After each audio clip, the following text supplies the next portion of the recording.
الحمد لله الذي جعل نبينا شاهدا ومبشرا ونذيرا وداعيا إلى الله بإذنه وسراجا منيرا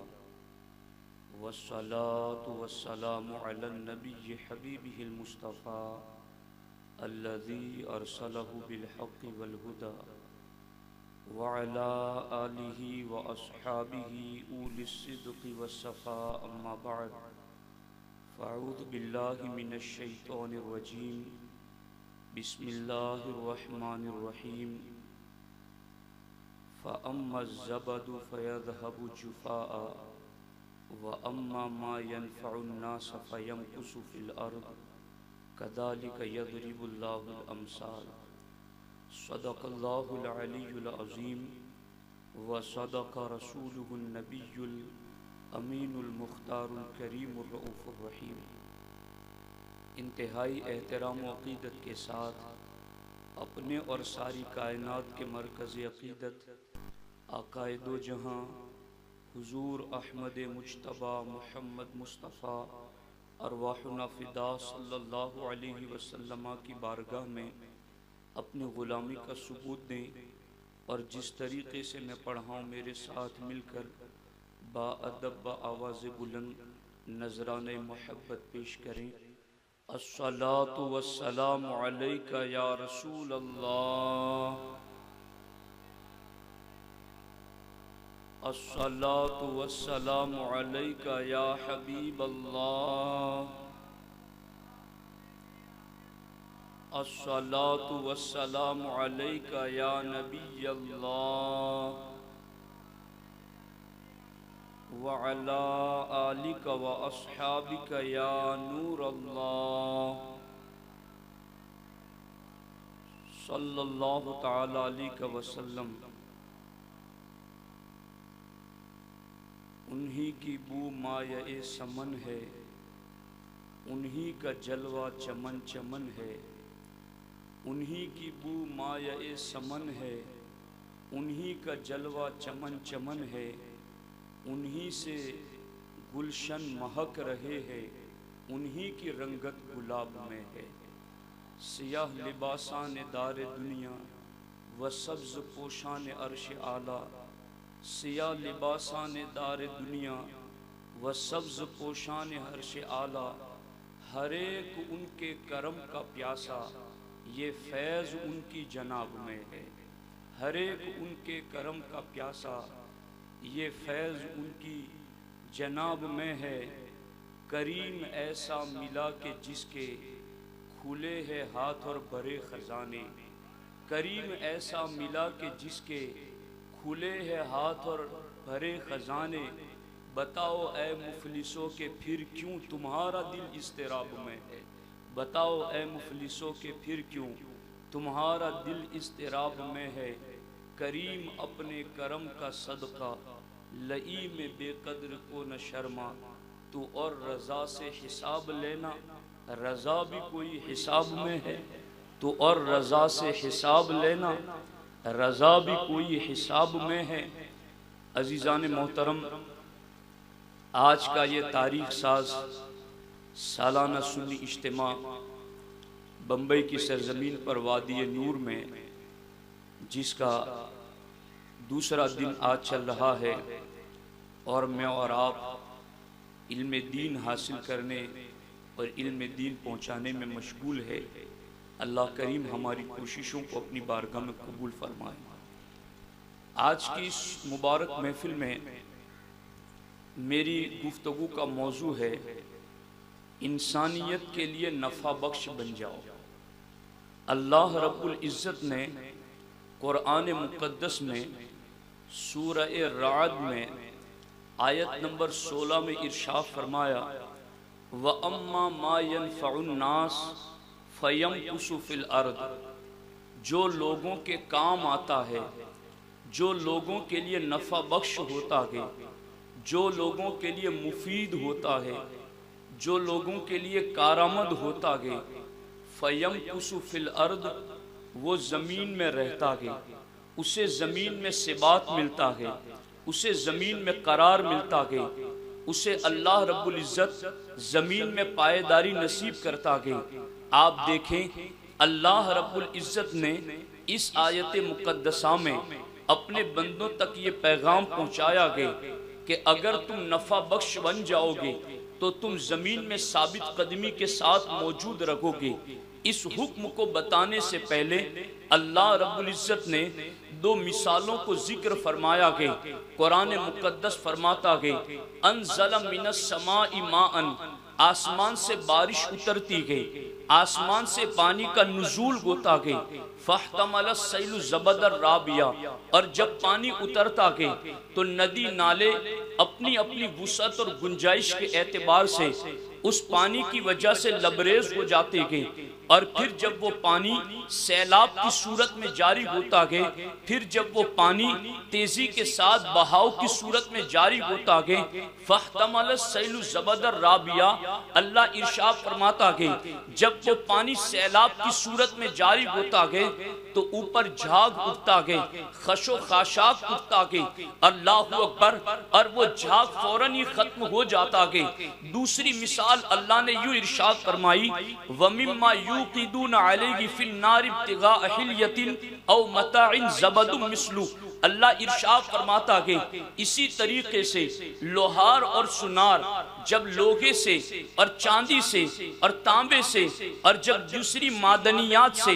جب وہ برتن بنانا چاہتے گئے، جب وہ زیور بنانا چاہتے گئے، جب وہ ہتھیار بنانا چاہتے گئے تو اسے گرم پانی میں ڈال کر کے اس کو پگھالتے گئے۔ اللہ ارشاد فرماتا کہ جب لوہے کے ذریعے سے ہتھیار بنائے جاتے گئے، جب چاندی کے ذریعے زیور بنائے جاتے گئے اور اس کو گرمی کے ذریعہ ابالا جاتا گئے، اس وقت بھی پوزیشن یہی ہوتی گئی زبد مثلو، اس میں سے بھی جھاگ نکلتی گئی اور وہ جھاگ اوپر آ جاتی گئی۔ اب آپ اندازہ لگائیں اللہ ان دونوں مثالوں کے بعد ارشاد فرماتا کہ کذالک یضرب اللہ الامثال، اللہ یوں ہی لوگوں کے لیے مثال بیان فرماتا کہ یعنی مطلب یہ کہ جیسے کہ بارش کا نزول ہوتا کہ جیسے کہ پانی زمین پر اترتا کہ یا جیسے کہ اللہ اکبر لوہے چاندی کو اس کے زیور بنانے کے لیے پگھالا جاتا کہ ان دونوں صورتوں کے اندر ایک چیز تو جھاگ ہوتی گئی اور دوسری چیز اصل پانی اور معدنیات ہوتی گئی۔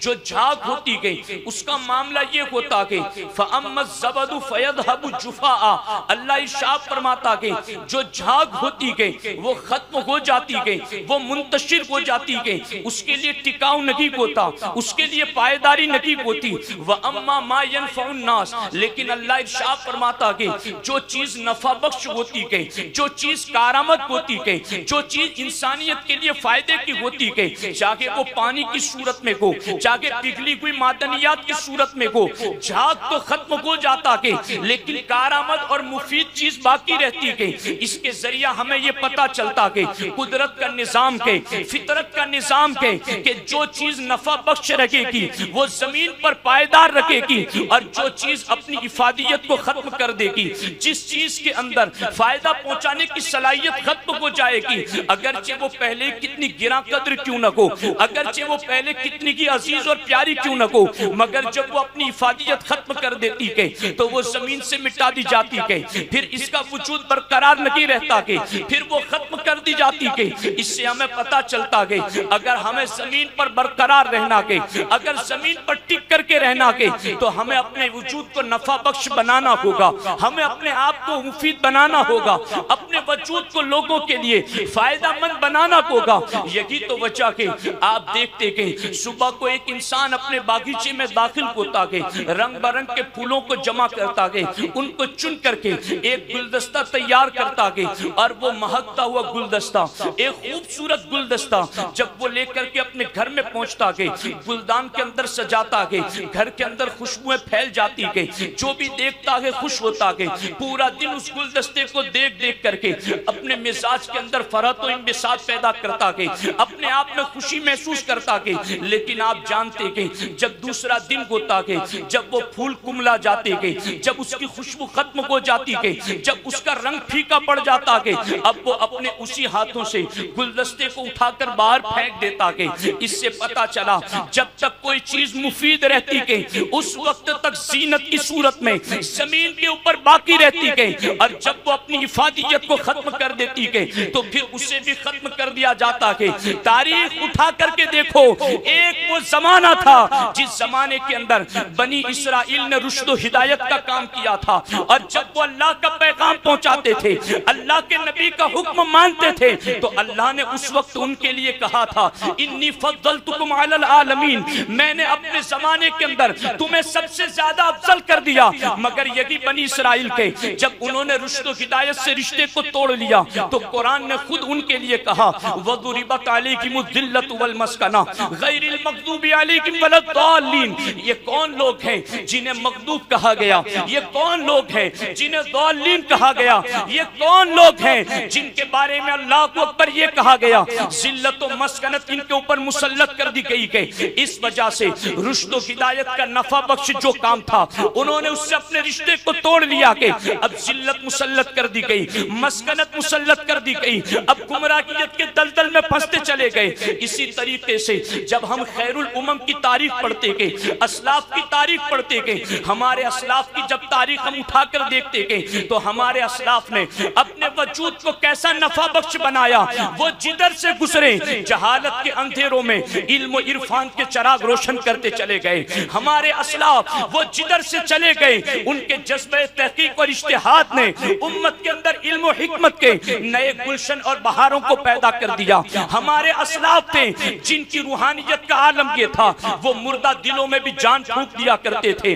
جب قوم کے اسلاف کے اندر نفع بخش وجود موجود تھا اور جب پوری قوم اجتماعیت کے اعتبار سے پوری دنیا کے لیے نفع بخش تھی تو بتا کہ اس وقت قوم کا عالم کیا تھا؟ پھر اس وقت قوم مسلم کا عالم یہ تھا رکتا نہ تھا کسی سے سیل روا ہمارا۔ اس وقت ہمارا عالم یہ تھا، اس وقت ہماری پوزیشن یہ تھی دی اذانیں کبھی یورپ کے کلیساؤں میں تو کبھی افریقہ کے تپتے ہوئے صحراؤں میں، دشت تو دشت کے دریا بھی نہ چھوڑے ہم نے، پہلے جماعت میں دوڑا کی گھوڑے ہم نے، جب تک قوم اپنے اجتماعی اعتبار سے اپنے وجود کو نفع بخش بنا کر رکھی، ان کا عالم بھی نفع بخش وجود رکھتا تھا، ان کا تاجر بھی نفع بخش وجود رکھتا تھا، ان کا طالب علم بھی نفع بخش وجود رکھتا تھا۔ ان کی زندگی کا کوئی بھی شعبہ کو مومن اپنی زندگی کے ہر شعبے میں جب ایک نفع بخش وجود کی حیثیت رکھتا تھا تو ان کے بڑھتے ہوئے سیلاب کو دنیا کی کوئی قوم روک نہ سکتی تھی۔ لیکن آج پوزیشن یہ کہ ہم نے اپنے وجود کو نفع بخش بنانا چھوڑ دیا کہ میں یہاں ٹھہر کر کے یہ بات آپ کے سامنے عرض کر دوں، سنی دعوت اسلامی یہ کسی جھاگ کی صورت میں نہیں کہ سنی دعوت اسلامی وَأَمَّا مَا يَنْفَعُ النَّاسِ کی عملی تفسیر کا نام ہے۔ اس نے امت کو نفع پہنچایا،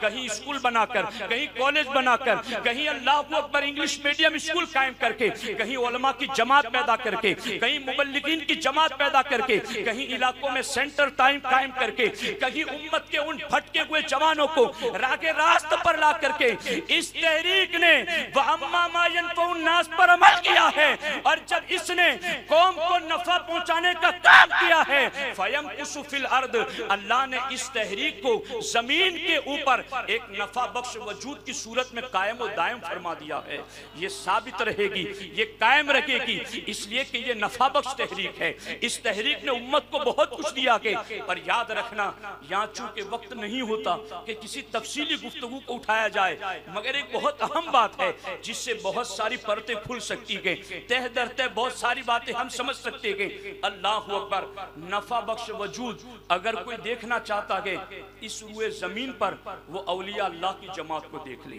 وہ صحابہ کرام کی جماعت کو دیکھ لے۔ آپ کو پتا ہے ان کا وجود نفع بخش کیسا ہے؟ یہ علماء مبلغین بیٹھے ہیں، حدیث میں میرے آقا نے فرمایا بہم یمترون بہم یرزقون بہم ینصرون، تم پر بارش ہوتی ہے تو انہی کے صدقے میں ہوتی ہے، تمہیں رزق ملتا ہے انہی کے صدقے میں ملتا ہے، تمہیں باطل پر فتح ملتی ہے انہی کے صدقے میں ملتی ہے، تمہیں صبح و شام رب کی نعمتیں ملتی ہے ان ولیوں کے صدقے میں ملتی ہے۔ ان کا وجود تو اتنا نفع بخش ہوتا ہے زمین پر رہتے تو بھی نفع دیتے گئے، زمین میں رہتے ہیں تو بھی لوگوں کو نفع دیتے گئے۔ ان کے نفع بخشی کا عالم تو یہ ہے۔ میں ابھی آتے ہوئے میں نے قرآن کی ایک آیت پڑھی، فَلَا أُقْسِمُ بِمَوَاقِعِ النُّجُومِ، قسم ہے ان جگہوں کی جہاں ستارے ڈوبتے ہیں۔ اب وہ ستارے کون سے ہیں اور وہ ستاروں کے ڈوبنے کی جگہ کون سی ہیں؟ اللہ اکبر۔ تفسیرات احمدیہ اٹھا کر دیکھیں، ملا جیون رحمت اللہ کے تعالیٰ علیہ ارشاد فرماتے گئے،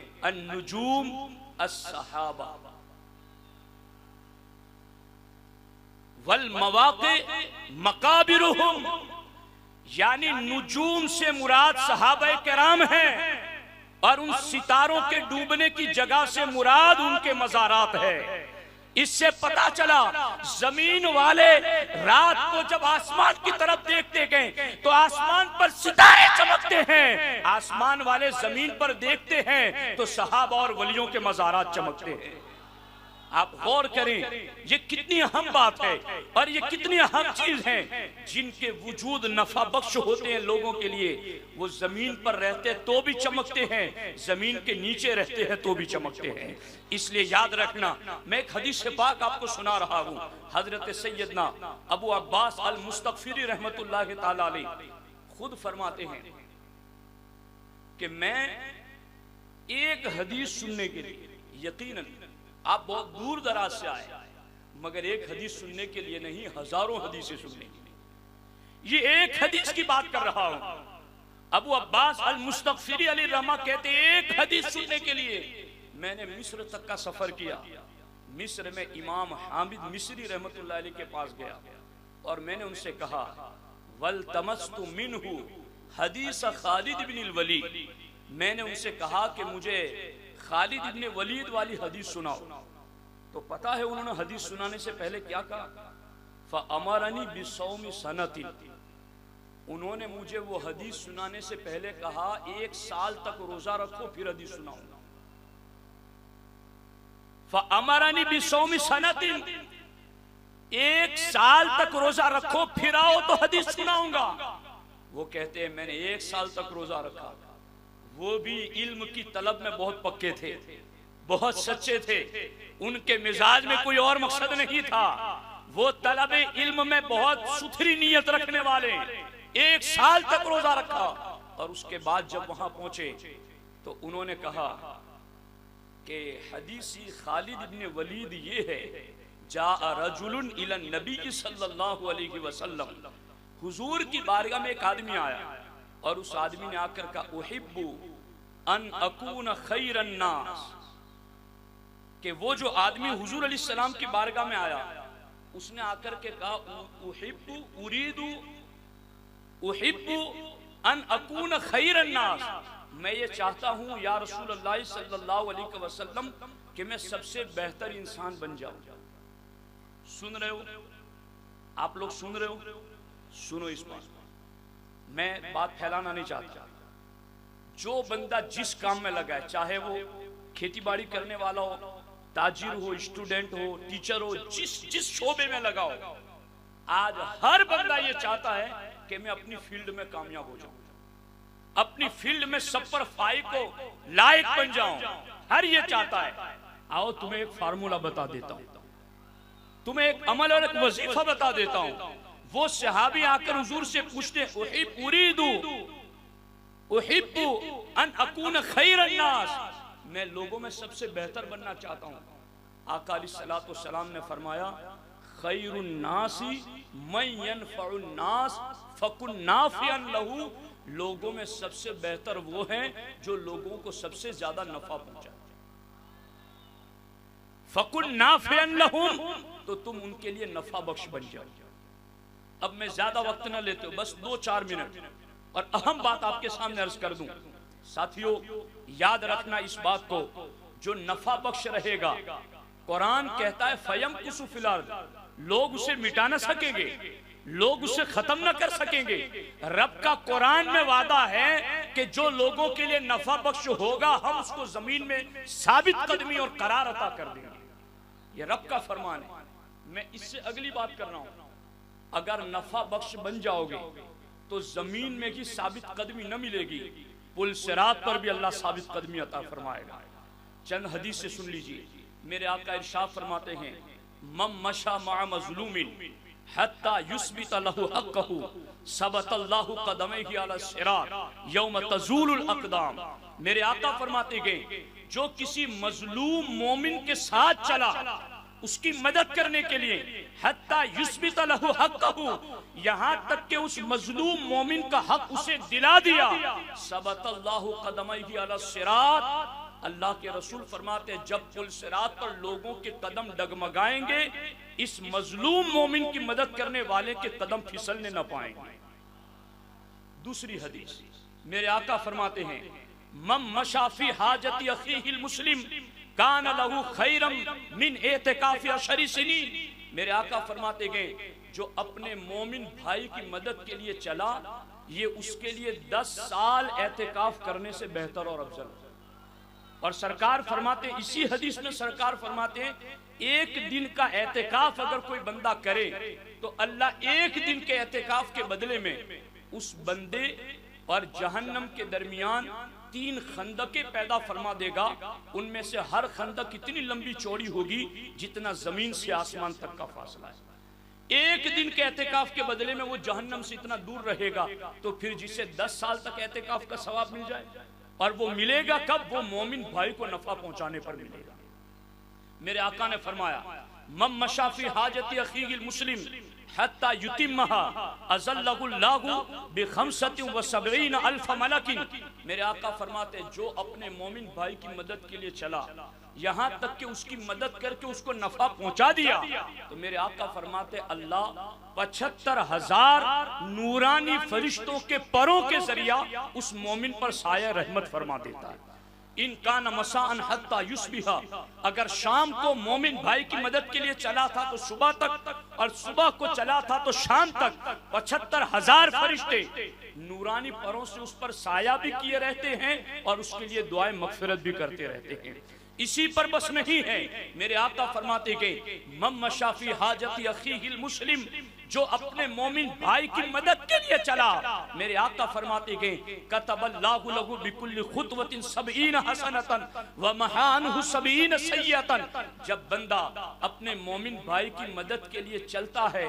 اللہ ہر قدم کے بدلے میں اسے 70 نیکیاں عطا فرماتا ہے، یعنی 70 نیکیاں، اور 70 گناہوں کو معاف فرما دیتا ہے۔ اس لیے ساتھیوں آج کا یہ سنی اجتماع اسی وجہ سے گئے اپنے وجود کو جس شعبے میں ہو اپنے وجود کو انسانیت کے لیے نفع بخش بناؤ، بالخصوص اہل ایمان کے لیے اپنے وجود کو نفع بخش بناؤ۔ یوں اپنے وجود سے اگر امت، قوم اور ملک کو فائدہ پہنچے گا تو انشاءاللہ ہم زمین سے ختم نہیں ہوں گے، زمین میں جائیں گے تو بھی ٹکے رہیں گے، تو بھی چرچا باقی رہے گا، تو بھی ذکر باقی رہے گا۔ بس یہی مختصر باتیں ہیں۔ اللہ کریم مجھے آپ کو سب کو عمل کی توفیق عطا فرمائے۔ السلام علیکم ورحمۃ اللہ وبرکاتہ۔